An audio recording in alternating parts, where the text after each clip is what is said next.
Okay, so we are introducing a new dog to our house. Our soon-to-be live-in nanny has a dog. Our dog is trained, but how do we keep the environment safe from the get-go? Our dog is still a little weary of other dogs at the house. How do we introduce them, or do we introduce them outside first, then in the house? I'm assuming we'll have to have multiple sessions. And what do we advise the other owner of? She knows our dog has a history with other dogs and people. Her dog is also 5 years old, but a lab, and had no issues with other dogs in the past. Okay, this is a very tricky one, right? Mm-hmm. This is a tricky one because I talk a lot about there's a very, very big difference between your dog adding another dog to your pack where it is your dog and adding somebody else's dog that's going to be living with you into your pack, because it's different. That's no tough. Matter what, these dogs are still owned by separate people, and even though they're living under the same roof, they're going to have different rules. Yeah. Right? Mm-hmm. Now, this is a slightly different situation because this is going to be a employee of this family. Yeah. So they're going to kind of be obligated to some extent to follow some of their rules, right? Yeah. So if they set hard rules as far as dogs not allowed on the furniture or this or that or whatever, that will help a little bit. But assuming this person still has their own living quarters somewhere within the house, that dog is going to be free to do whatever that person deems is okay in those living quarters. Yeah. Right? I get so nervous in these types of situations because you don't have as much control as you need to make sure it's going to go successful. Yep. Right? When I bring a new dog into my house, I have 100% control of the situation. Mm-hmm. Right? I control every single thing that dog does. I control any single way that I need to be able to discipline that dog. Mm-hmm. I control literally everything. Yeah. Right? And you relinquish that in this extent to some degree. Yeah. So the way I would treat this is you have to treat this as if you just had a house guest for a week, right? Except it's a long-term thing, right? Okay. That means all your resources are 100% separate.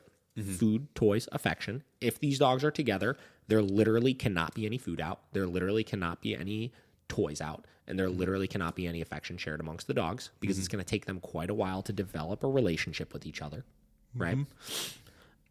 When they are together, you have to treat it as if you're running a social with two dogs that don't know each other, which means it's supervised. You let them interact, and you don't let it go too long, right? Which means that you do it for an hour supervised, then you put the dogs away. Yep. You do it for another hour, then you put the dogs away. You do it for another hour, then you put the dogs away. And over time, you could allow it for longer and longer periods of time. But in my opinion, you're probably never going to hit a point where these dogs are just going to be completely living together because of the fact that no matter what way you spin it, bless you, no matter what way you spin it, there is always going to be different rules for the dogs, so they won't be able to establish their hierarchy with each other. Yeah. You know? It's just a tough... There's no correct answer for it. It's so... Like, if you look at it, it's so unnatural.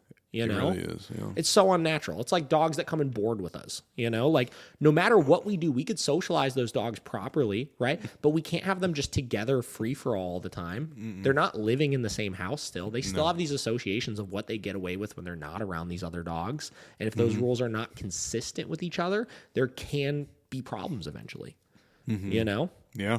As far as introducing them, I don't think you need to necessarily do it off-site or anything. Yeah. You just have to make sure you put them together just like I would, again, just like if I were introducing two new dogs at the facility, right?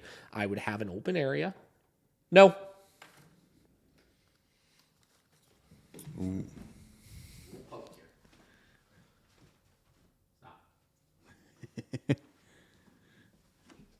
Look at this. Look at that puppy training. Perfect puppy training opportunity. So boom. Mr. Waffles over there.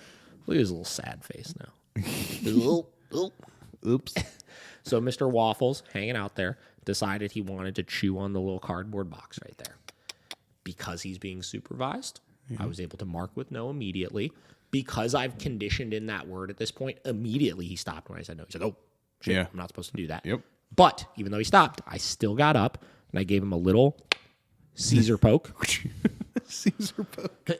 Little Caesar poke to deliver the consequence still. Yeah. The Caesar poke. Listen, guys, dog training isn't rocket science. No.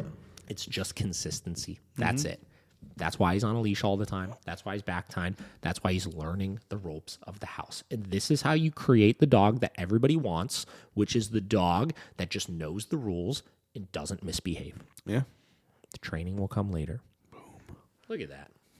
Good job, bud. Giving us content, Waffles. That's it. Okay, so you would just treat it as if I were running a social in the facility. So first time you get the dogs together, again, no food, no toys, no affection. Yeah. Have your e-collar on your dog. Have your e-collar set up really high in case there's an issue. And just let him interact. You know, if you feel more comfortable using a muzzle for that first interaction, go for it. Literally no problem.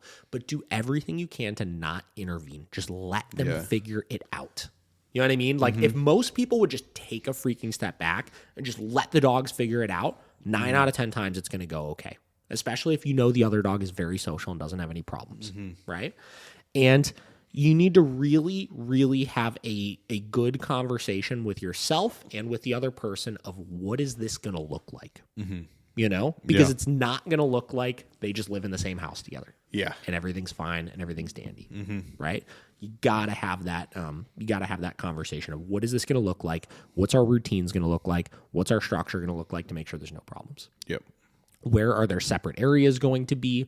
Where are we going to be feeding the dogs? Are those areas that we're feeding the dogs places where each individual dog cannot get to the others? You know, like these are just conversations you have to have with yourself to make sure you set it up for success.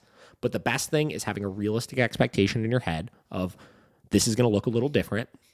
Planning for how do we make sure that there's no competition over any of the resources. And from there, making sure anytime the dogs are together, it is supervised and you're not doing anything to create problems, i.e. using the resources.